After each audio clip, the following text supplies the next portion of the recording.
আজ সকাল সকাল চলে এলাম কামাখ্যা মায়ের দর্শনে। তো নতুন আরও একটা ভিডিওয় তোমাদের সকলকে জানাই স্বাগত।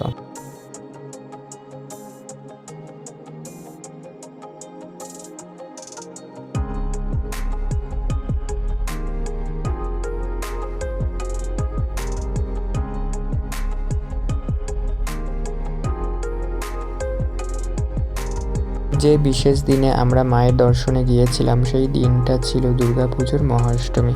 আর আমার সাথে যে বন্ধুরা গেছিলো বাকিরা সবাই মায়ের দর্শনে গর্ভগৃহে যাওয়ার জন্য লাইনে দাঁড়িয়ে গিয়েছিল। আমি বিশেষ কারণবশত বাইরে থেকেই মায়ের দর্শন সারলাম। তো বাইরে দেখো প্রচুর ভিড়, প্রচুর ভক্ত সমাগম হয়েছিল সেই দিনটা, কারণ এই দিনটা আসামে বিশেষভাবে পালন করা হয়।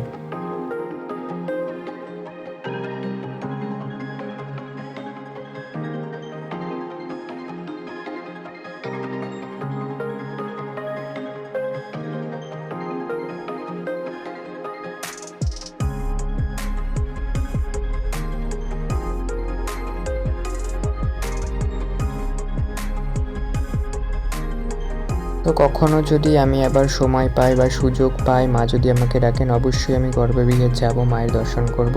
তো এই বছর আর হলো না। এই বছর আমার প্ল্যানও ছিল না যে আমি মন্দিরে যাব বা কিছু। মা ডেকেছিল হয়তো বলে আমি মন্দির প্রাঙ্গণে পৌঁছাতে পেরেছিলাম, চারপাশটা দর্শন করেছিলাম। খুবই সুন্দর একটা দৃশ্য।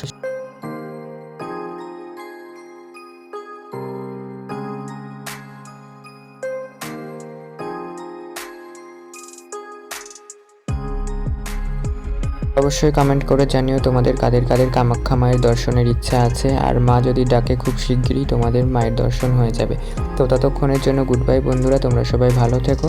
দেখা হচ্ছে পরের কোনো ভিডিওটাতে।